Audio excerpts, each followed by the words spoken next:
Hello everyone. दोस्तों, capital market में एक कॉन्सेप्ट है, बहुत ही इम्पॉर्टेंट आप बोल सकते हैं ये इंटरव्यू के लिए, एग्जाम के लिए। और उससे भी मैं बोलूँगा कि ये बहुत ही अमेजिंग और इंटरेस्टिंग कॉन्सेप्ट है जो हर एक फाइनेंस कॉमर्स स्टूडेंट को जानना चाहिए। वो है ग्रीन शू ऑप्शन। ग्रीन शू ऑप्शन नाम थोड़ा सा आपको अजीब लग रहा हो, लेकिन मैं बाद में बताऊंगा कि ये नाम ऐसा क्यों है।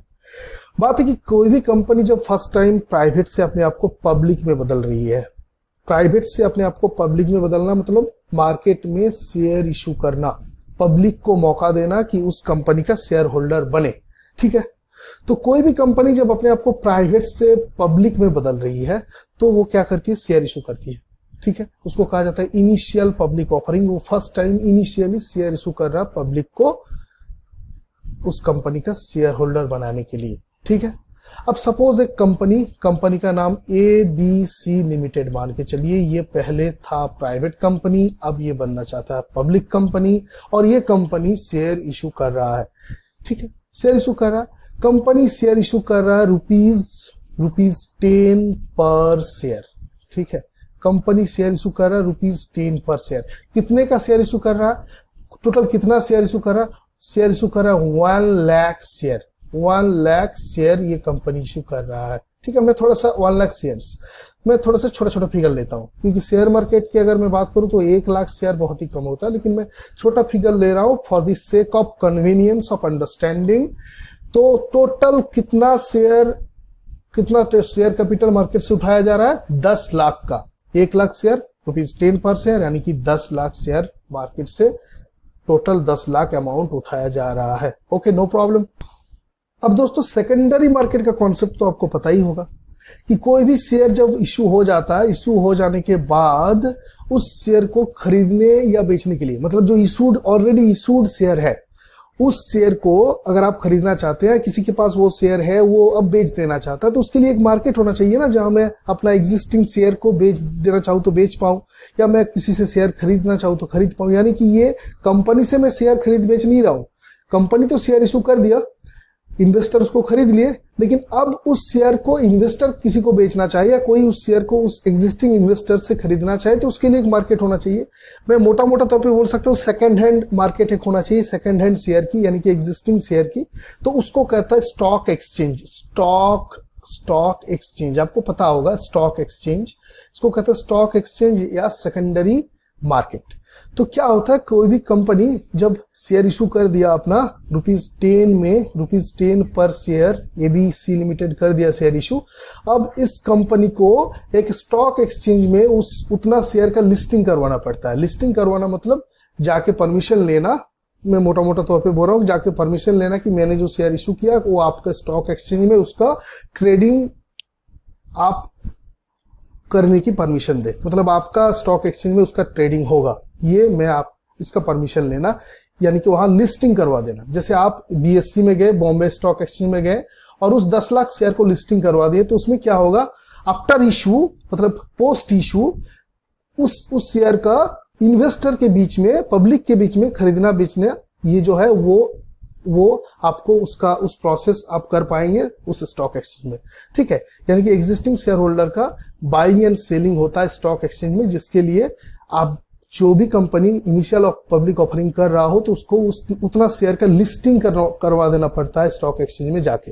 तो आपने लिस्टिंग करवा दिया तो BSE में आपका शेयर जो है ट्रेडिंग होगा एक पर्टिकुलर डेट से। लेकिन हर एक कंपनी जो फर्स्ट टाइम शेयर इशू कर रहा है उसको एक डर रहता है कि मैंने तो ₹10 पर शेयर इशू कर दिया, मैंने मार्केट से पैसा उठा लिया। अब BSE में, यानी कि बॉम्बे स्टॉक एक्सचेंज में, ये NSE भी हो सकता है, नेशनल स्टॉक एक्सचेंज भी हो सकता है, जहां मैंने अपना शेयर का लिस्टिंग करवाया, उधर क्या होगा, एक पर्टिकुलर डेट से शुरू होगा एग्जिस्टिंग इन्वेस्टर के बीच में ट्रेडिंग। ठीक है, मैंने तो पैसा उठा लिया, मेरे कंपनी में पैसा 10 लाख आ गया, 1 लाख शेयर इंटू 10, लेकिन वो 1 लाख शेयर जिसके पास है वो चाहे तो बेच भी सकता है, कोई और उसको खरीद भी सकता है। वो कहाँ होगा, वो सेकेंडरी मार्केट में, यानी कि स्टॉक एक्सचेंज में होगा, क्योंकि मैंने उसका लिस्टिंग भी करवा लिया है as per SEBI regulation. Okay, अब इसमें क्या प्रॉब्लम होता है, कंपनी को, यानी कि कंपनी ABC लिमिटेड को एक डर रहता है कि मैंने ₹10 पर शेयर तो मार्केट से उठा लिया, अब स्टॉक एक्सचेंज में फर्स्ट दिन, फर्स्ट ट्रेडिंग डे जिस दिन होगा, इसको कहता है फर्स्ट ट्रेडिंग डे, जिस दिन पहला दिन जिस दिन उस शेयर का बाइंग एंड सेलिंग स्टार्ट होता है स्टॉक एक्सचेंज में एग्जिस्टिंग इन्वेस्टर के बीच। ओके, फर्स्ट ट्रेडिंग डे, उस दिन उस शेयर का प्राइस क्या होगा ये डिपेंड करता है उस शेयर का डिमांड और सप्लाई के ऊपर, कितना आदमी इसको खरीदना चाहता है और कितना आदमी इसको बेचना चाहता है। मैंने 10 रुपीज 10 पर शेयर पैसा उठाया, इसका मतलब ये नहीं है कि उधर वो 10 रुपया में ही बेचेगा, 10 से ऊपर भी बेच सकता है, 10 से नीचे भी उसका प्राइस जा सकता है, depending on the demand of this particular share, depending on the reputation और मेरा कंपनी को कितना आदमी पहचानता है। ठीक है, तो कंपनी तो ऑब्वियसली चाहेगा कि मैंने ₹10 पर शेयर उठाया तो इसका प्राइस एटलीस्ट 10 के नजदीक कुछ हो, बहुत कम ना हो जाए, क्योंकि अगर मैंने ₹10 पर शेयर उठाया मार्केट से और फर्स्ट ट्रेडिंग डे में उसका प्राइस हो जाता है रुपीज मान लीजिए 4, तो ये कंपनी का रेपुटेशन के लिए अच्छा नहीं है। क्या होगा, कंपनी नेक्स्ट टाइम कभी शेयर इशू करेगा तो वो शेयर बिकना मुश्किल है, क्योंकि सबको पता है ये कंपनी 10 रुपया पर शेयर तो बेच देता है, बाद में इसका भाव नहीं मिलता। सेकेंडरी स्टॉक एक्सचेंज में यानी कि सेकेंडरी मार्केट में यानी कि स्टॉक एक्सचेंज में इसका प्राइस नहीं मिलता है, कंपनी उतना रेपुटेड नहीं है, इसका परफॉर्मेंस भी उतना अच्छा नहीं है। सो कंपनी चाहता है कि मैंने जो प्राइस लिया इनिशियल पब्लिक ऑफरिंग के तौर पे उतना इधर भी प्राइस रहे, उससे ज्यादा रहे तब तो बहुत बढ़िया है, लेकिन ये होता नहीं है हमेशा। क्या होता है, कंपनी का नया कंपनी है, कोई पहचानता नहीं है, तो ऐसा भी कभी कभी हुआ, एक कंपनी मान लीजिए ₹400 में पर शेयर इशू किया, इशू प्राइस था 400, जिस दिन फर्स्ट ट्रेडिंग डे था कंपनी का स्टॉक एक्सचेंज में उस दिन उसका प्राइस हो गया रुपीज 80। ओके, ऐसा भी हुआ है फॉर एग्जांपल। सो कंपनी को डर रहता है, इसमें क्या होता है कंपनी का रेपुटेशन पे बहुत बड़ा चोट पहुंचता है। तो इसको डिफेंड करने के लिए सेबी ने एक ऑप्शन दिया कि आपको मैंने एक मौका दूंगा कि आप इसको डिफेंड कर सकते हैं। कैसे, जैसे कि आप क्या किए, आप 1 लाख शेयर इशू किए हैं ₹10 पर शेयर। ओके, ये है कंपनी ABC लिमिटेड, ठीक है, ये आपने इशू किया किनको, मान लीजिए पब्लिक को इशू किया। कितना शेयर इशू किया आपने, 10 लाख का शेयर इशू किया, 1 लाख शेयर इशू किया आपने, ₹10 आपने इशू किया। Okay, no problem. और आपने सेबी से 10 लाख शेयर लिस्टिंग करवाया, स्टॉक एक्सचेंज में आपने 10 लाख शेयर लिस्टिंग करवाया, ये इसी शेयर के ऊपर आपका ट्रेडिंग होगा। अब सेबी क्या कहता है, आपको मैंने एक ऑप्शन दे रहा हूं, आपका जो पहले से जो प्रोमोटर थे, आपका प्राइवेट कंपनी था तो प्रोमोटर तो पहले से होंगे, तो उनका तो इन्वेस्टमेंट था ना, तो उनका भी कुछ शेयर होल्डिंग है कंपनी में जो पहले से ही था। ठीक है, पब्लिक नहीं था कंपनी, इसीलिए पब्लिक के पास शेयर नहीं था, उन लोगों के पास था। सपोज उस कंपनी में पहले से ही 50 लाख इन्वेस्टेड था, उसमें से 2 प्रोमोटर थे, 25 लाख यानी कि 50-50। अभी 50 लाख का इन्वेस्टमेंट तो है उन लोगों का और 10 लाख का इन्वेस्टमेंट आ रहा है।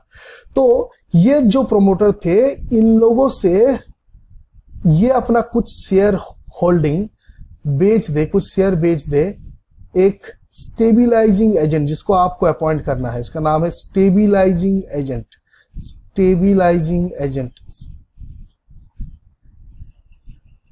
ध्यान से देखिएगा, ये एक अंडरराइटर है, एक फाइनेंशियल इंस्टीट्यूशन है जो आपके लिए काम करेगा। इनके साथ आपका प्रोमोटर का, आपका सबका एक एग्रीमेंट होगा कि मेरा प्रोमोटर आपको कुछ शेयर उधार देंगे, सॉरी बेचेंगे नहीं, उधार देंगे। मैंने अगर कहा कि बेचते हैं तो मैंने गलत कहा, उधार देंगे। वो उधार कितना होगा, मैंने जितना शेयर इशू किया उसका मैक्सिमम कितना होगा, उसका 15%। अगर मैंने 10 लाख का शेयर इशू कर रहा हूं, मतलब मैंने 1 लाख शेयर इशू कर रहा हूं, तो उसका 15% मतलब 15,000 शेयर आपको उधार देंगे। यानी कि कितना रुपीज का शेयर होगा, 15,000 इंटू 10, 1.5 लाख का शेयर, तो 15,000 शेयर आपको वो उधार में देंगे, क्योंकि वो पहले से ही तो शेयर होल्डर थे, जब प्राइवेट था तभी वो थे, उनका इन्वेस्टमेंट था, तो वो अपना 15,000 शेयर आपको उधार में देंगे। आप उसको मार्केट में इशू कीजिए मेरे साथ एक्सेस, इसको एक्सेस इशू कहा जाता है, एक्सेस इशू। मतलब मेरा तो सेबी के पास से परमिशन है 10 लाख का, लेकिन ये सेबी हमको एक स्पेशल ऑप्शन दे रहा है कि आपको 10 लाख का ही परमिशन है, बस आप एक काम कीजिए, आप 10 लाख का इशू कीजिए और आपका स्टेबिलाइजिंग एजेंट के थ्रू और 1.5 लाख रुपीज का, 15,000 शेयर यानी कि 1.5 लाख रुपीज का शेयर आप और इशू करवाइए। ठीक है, ₹1.5 लाख का शेयर। तो ₹1.5 लाख का शेयर इशू किया स्टेबलाइजिंग एजेंट, और मैंने यानी कि कंपनी ने किया 10 लाख का। आपको थोड़ा सा खुल रहा होगा, लेकिन कोई प्रॉब्लम नहीं, ये प्रोसेस क्यों चल रहा है आपको कुछ ही देर में पता चल जाएगा। अब देखिए मार्केट में कितना शेयर इशूड है। मार्केट में टोटल कितना शेयर इशूड है, मार्केट में टोटल 1,15,000 शेयर इशूड है। 1 लाख किया है कंपनी, 15,000 किया है स्टेबलाइजिंग एजेंट। और इससे कितना पैसा टोटल उठाया गया मार्केट से? मार्केट से टोटल 10 लाख और 1,50,000 यानी कि 11,50,000 उठाया गया है। अब क्या हुआ, मान लीजिए फर्स्ट ट्रेडिंग डे आ गया। फर्स्ट ट्रेडिंग डे आ गया जिस दिन फर्स्ट दिन है कंपनी का स्टॉक एक्सचेंज में ट्रेडिंग शुरू हुआ। अब कंपनी का हाथों में कुछ नहीं है, उधर डिमांड और सप्लाई के ऊपर डिपेंड करेगा कि कंपनी का शेयर का प्राइस क्या होगा स्टॉक एक्सचेंज में। अब मान लीजिए उस दिन कंपनी का शेयर का प्राइस हो गया कितना, अनफॉर्चुनेटली आप बोल सकते हैं कंपनी का शेयर का प्राइस हो गया रुपीज 8 पर शेयर। रुपीज 8 पर शेयर फर्स्ट ट्रेडिंग डे में कंपनी के लिए अच्छा नहीं है, क्योंकि कंपनी जब पैसा उठाया मार्केट से तो 10 रुपया पर शेयर उठाया है। अब कंपनी का शेयर का प्राइस हो गया 8 पर शेयर, यानी कि जो भी वो शेयर खरीदे थे कंपनी से वो 10-10 रुपया देके एक शेयर खरीदे थे, और सेकेंडरी मार्केट में अब वो अगर बेचेंगे तो उनको 8 रुपया पर शेयर मिलेगा। तो कंपनी के लिए ये अच्छा चीज नहीं है। तो दोस्तों कंपनी में जिस शेयर को ₹10 पर शेयर के रेट पे इनिशियल पब्लिक ऑफरिंग के समय बेचा, उसका प्राइस अभी स्टॉक एक्सचेंज पे हो गया ₹8 पर शेयर। ऑब्वियसली ये कंपनी का रेपुटेशन के लिए तो अच्छा नहीं है, क्योंकि इसमें क्या होगा, कंपनी नेक्स्ट टाइम जब शेयर इशू करेगा तो इन्वेस्टर को पता चलेगा कि इस कंपनी तो शेयर इशू करता है एक रेट पे, लेकिन एक्चुअली स्टॉक एक्सचेंज में जाके जब ट्रेडिंग होता है एग्जिस्टिंग शेयर का तो उतना भाव नहीं मिलता है। तो इसी चीज को डिफेंड करने के लिए अब जो प्रोसेस होगा, एक्चुअली इसी प्रोसेस का नाम ग्रीन इशू ऑप्शन है। क्या है वो जो स्टेबलाइजिंग एजेंट आपने अपॉइंट किए थे, स्टेबलाइजिंग एजेंट, ठीक है मैं शॉर्ट में लिख रहा हूं, वो क्या किए थे, वो प्रोमोटर से बोरो किए थे कितना 15% ऑफ दी जितना इशू हो रहा है शेयर, यानी कि अगर 10 लाख का शेयर इशू हो रहा है, 1 लाख शेयर इशू हो रहा है ₹10 यानी कि 10 लाख का, तो वो स्टेबलाइजिंग एजेंट मैक्सिमम उसका 15% प्रोमोटर से बोरो किया था। यानी कि 1.5 लाख का शेयर, 15,000 शेयर ₹10 पर शेयर, 1.5 लाख का शेयर बोरो किया था, और वो उसको क्या किया था, इशू किया था कंपनी के साथ साथ मार्केट में ₹10 पर शेयर। तो ये स्टेबलाइजिंग एजेंट के पास अभी 1.5 लाख पड़ा हुआ है, क्योंकि इन्होंने जो ये क्या किए, ये प्रोमोटर से जो शेयर लिए थे वो मार्केट में बेच दिए और 1.5 लाख रुपए उनके पास अभी है। अभी शेयर का प्राइस क्या है, ₹8 पर शेयर स्टॉक एक्सचेंज में। अब क्या करेगा, ये जो स्टेबलाइजिंग एजेंट है ये एक प्रोसेस चलाएगा, और इस प्रोसेस को चलाने के लिए सेबी ने इसको 30 डेज, 1 महीना का समय दिया है। उसमें सेबी क्या क्या आप क्या कीजिएगा, आप अपने पास जो 1.5 लाख है उससे स्टॉक एक्सचेंज में जाके एग्जिस्टिंग शेयर खरीदते रहिए। ठीक है, ₹8 पर शेयर आप अपना शेयर खरीद लीजिए। आप 15,000 शेयर बेचे थे, जो आपने प्रोमोटर से लिए थे वो 15,000 आप मार्केट से उठा लीजिए। अब ये स्टेबलाइजिंग एजेंट क्या करेगा, तो क्या करेगा, वो 5,000 शेयर खरीदेगा एट द रेट ऑफ ₹8 पर शेयर। 15,000 शेयर उसको खरीदना है, क्योंकि वो टोटल 15,000 शेयर उसको प्रोमोटर को लौटाना है, तो 5,000 शेयर खरीदेगा एट ₹8 पर शेयर। देखिए जहां पर टोटल शेयर इशू हुआ है 1,15,000, 1 लाख इशू किया है कंपनी, 15,000 शेयर इशू किया है स्टेबलाइजिंग एजेंट। 1,15,000 जहां पर टोटल शेयर ही है, वहां 5,000 शेयर एक साथ कोई खरीद रहा है, तो क्या होगा, शेयर का डिमांड बढ़ गया, तो क्या होगा, उससे शेयर का प्राइस थोड़ा आगे बढ़ेगा। नेक्स्ट टाइम उसका प्राइस हो जाएगा, मान लीजिए थोड़ा सा आगे बढ़ के ₹8.5 पर शेयर, क्योंकि एक साथ कोई 5,000 शेयर खरीदा है, तो डिमांड बढ़ा है ना, तो डिमांड बढ़ा है तो कंपनी का जो शेयर का प्राइस होगा स्टॉक एक्सचेंज में वो भी थोड़ा बढ़ेगा, तो अब होगा 8.5 पर शेयर। अब इस भाव पे और 5,000 सपोज वो शेयर खरीदे, ठीक है, तो 5-5 10, तो और 5,000 शेयर खरीदेंगे तो और शेयर का प्राइस बढ़ेगा, क्योंकि आप समझ सकते हैं कि ये जहां पर टोटल शेयर होल्डिंग है, मैं ये बार बार बताना चाहता हूं, जहां पर टोटल शेयर ही है 1,15,000, वहां पर 5,000 शेयर का डिमांड बढ़ना एक साथ बहुत बड़ा बात होता है। तो इस तरह से वो 5,000 करके 2 बार जब शेयर खरीदेगा तो शेयर का प्राइस और बढ़ेगा। तो मान लीजिए अब शेयर का प्राइस हो गया रुपीज 10 पर शेयर, तो इस रेट पे और 5,000 शेयर वो खरीद लेंगे स्टेबिलाइजिंग एजेंट। अब स्टेबिलाइजिंग एजेंट क्या किए, 5,000 15,000 टोटल शेयर खरीद लिए। टोटल शेयर 15,000 खरीद के वो लौटा देंगे किसको, प्रोमोटर को। अब देखिए प्रोमोटर से वो 15,000 शेयर लिए थे एट द रेट ऑफ ₹10, अब उनको वो 15,000 शेयर लौटा दिए। ठीक है, तो उसमें प्रोसेस क्या हुआ, ये प्रोसेस करने के लिए 30 डेज का समय दिया जाएगा इस स्टेबिलाइजिंग एजेंट को। अब देखिए इसमें क्या हो रहा है, कंपनी के पास 10 लाख का शेयर यानी कि ₹10 पर शेयर 1 लाख शेयर इशू करने का परमिशन था, और वो 10 लाख का शेयर का लिस्टिंग बीएससी में करवाया था। लेकिन कंपनी का टोटल इशूड था 11,50,000 का शेयर, क्योंकि 1.5 लाख का शेयर इशू किया था स्टेबिलाइजिंग एजेंट और कंपनी किया था 1 लाख का। लेकिन अभी क्या हुआ, अभी 15,000 शेयर मार्केट से उठा लिया गया, तो अभी सही है, अभी 10 लाख का ही शेयर इशूड है। ठीक है, यानी कि 1 लाख शेयर इशूड है। तो अभी 1 लाख शेयर इशूड है, 1,15,000 नहीं है। तो ठीक है, बीएससी के हिसाब से मतलब सेबी के हिसाब से आप जितना शेयर का लिस्टिंग करवाए थे उतना शेयर इशूड है। जो 15,000 शेयर था प्रोमोटर का वो भी लौटा दिया गया। ठीक है, बीच बीच में क्या हुआ, एक क्वेश्चन आप यहाँ पर आपका हो सकता है कि सर देखिए इधर, ये जो स्टेबिलाइजिंग एजेंट है ये जब शेयर को बेचे थे प्रोमोटर से लेके, तो ₹10 पर शेयर बेचे थे, ₹10 पर शेयर इशू किए थे, ₹10 पर शेयर वो इशू किए थे।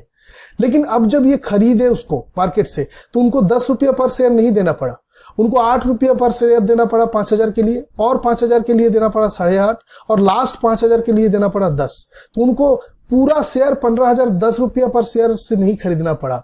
तो उनको क्या, आपको क्या लग रहा है, उनके पास जो 1.5 लाख रुपया था वो पूरा खर्चा हुआ? नहीं हुआ, वो उससे कम खर्चा हुआ, उससे कम पैसे में वो 15,000 शेयर बाद में वापस कर लिए और रिटर्न भी कर दिए प्रोमोटर को। तो जो पैसा बचा, यानी कि 1.5 लाख जो खर्चा हुआ नहीं, सपोज 1,10,000 खर्चा हुआ, तो जो 40,000 बचा वो कहां जाएगा, वो क्या स्टेबिलाइजिंग एजेंट अपने घर ले जाएंगे? नहीं, स्टेबिलाइजिंग एजेंट को ये काम करने के लिए कंपनी की तरफ से कमीशन मिलता है। ये प्रोसेस में जो फायदा होगा, ये investor education and protection fund बोल के एक सेंट्रल गवर्नमेंट का फंड है, इस फंड में आपको दे देना होगा, यानी कि डोनेट कर देना होगा। जो पैसा ग्रीन शू ऑप्शन से मिलेगा, जो बेनिफिट मिलेगा इस प्रोसेस से, वो बेनिफिट वो स्टेबिलाइजिंग एजेंट को नहीं मिलेगा, ना कि कंपनी को, किसी को नहीं मिलेगा। वो बेनिफिट आपको investor education and protection fund में देना होगा। ठीक है, और इसके लिए स्टेबिलाइजिंग एजेंट को मिलेगा कमीशन कंपनी के तरफ से।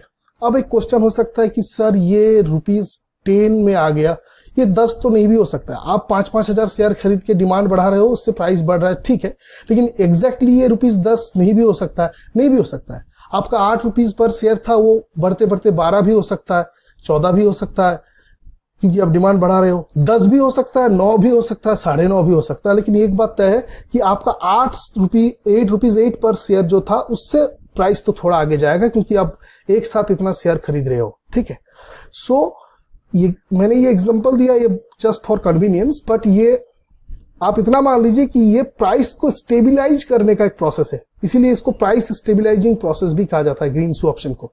यानी कि आप ओवर अलॉटमेंट करके बाद में उसको खरीद के प्राइस को बढ़ाने का कोशिश कर रहे हो। ये आपको 30 डेज के लिए एक मौका दिया जाएगा, 30 दिन, ये प्रोसेस चलाने के लिए बस 30 दिन का ही मौका दिया जाएगा। 30 दिन में आप इसको बेच के जितना बढ़ाना है बढ़ाइए, और मैक्सिमम 15% शेयर ही आपके पास है, तो उतना ही आप बेच सकते हो। अब ये प्रोसेस हो जाने के बाद ये 15,000 शेयर आपको लौटाना है 30 दिन के बाद, विद इन 2 वर्किंग डेज आपको लौटा देना है प्रोमोटर को। आपने 30 दिन ये प्रोसेस चलाया, 30 दिन बाद आपका 15,000 शेयर आ गया आपके हाथों में। अब 2 दिन समय लीजिए, उसी में आप प्रोमोटर को सारा उनका लौटा दीजिए शेयर। तो प्रोमोटर का शेयर प्रोमोटर के पास, कंपनी का शेयर 10 लाख का इशूड है। स्टेबिलाइजिंग एजेंट बीच में एक काम किया, क्या किया, वो स्टेबिलाइज करके चला गया कमीशन लेके, खेल खत्म। एक हो सकता है कि सर ये ₹8 पर शेयर आप जो बोले ट्रेडिंग डे में हुआ था, फर्स्ट ट्रेडिंग डे में, ये नहीं भी हो सकता है। ये हो सकता है कि सर ₹12 पर शेयर हो, कंपनी का रेपुटेशन अच्छा हो और ट्रेडिंग डे में जो शेयर इशू किया गया था इनिशियल पब्लिक ऑफरिंग में उससे ज्यादा प्राइस में मतलब वो बिक रहा हो, ऐसा भी हो सकता है। हाँ जरूर बिल्कुल हो सकता है, ₹12, ₹13, ₹15 कुछ भी हो सकता है। अगर इस तरह कुछ हुआ यानी कि आपका इशू प्राइस से ऊपर चला गया या इशू प्राइस में भी अगर रहा आपका प्राइस, तो फिर आपको ग्रीन शू ऑप्शन एक्सरसाइज करने का जरूरत नहीं है। आपका एक पहले से ही आपको बोलना पड़ता है कि मैं ग्रीन शू ऑप्शन को लूंगा ही नहीं। आप उसको लेंगे कि नहीं, आप उस ऑप्शन को अगर लेते हैं सेबी के इशू करने से पहले ही सेबी से परमिशन, तो आप उसको एक्सरसाइज कर सकते हैं अगर जरूरत पड़ा तो। अगर नहीं जरूरत पड़ा, आपका ऑलरेडी प्राइस अच्छा जगह में है फर्स्ट ट्रेडिंग डे में, तो आप उसको एक्सरसाइज नहीं कीजिएगा। तो ये है पूरा प्रोसेस ग्रीन शू ऑप्शन का। Okay, very important for different kind of examinations in finance, commerce management का और इंटरव्यू के लिए भी, और बहुत मतलब एक प्रैक्टिकल जो होता है वास्तव में उस तरह का एक कॉन्सेप्ट है। ठीक है, कोई कहानी नहीं है और बहुत इंटरेस्टिंग भी है। So thank you for watching this video, watching this class. चलिए मिलते हैं नेक्स्ट वीडियो में, तब तक के लिए नमस्कार।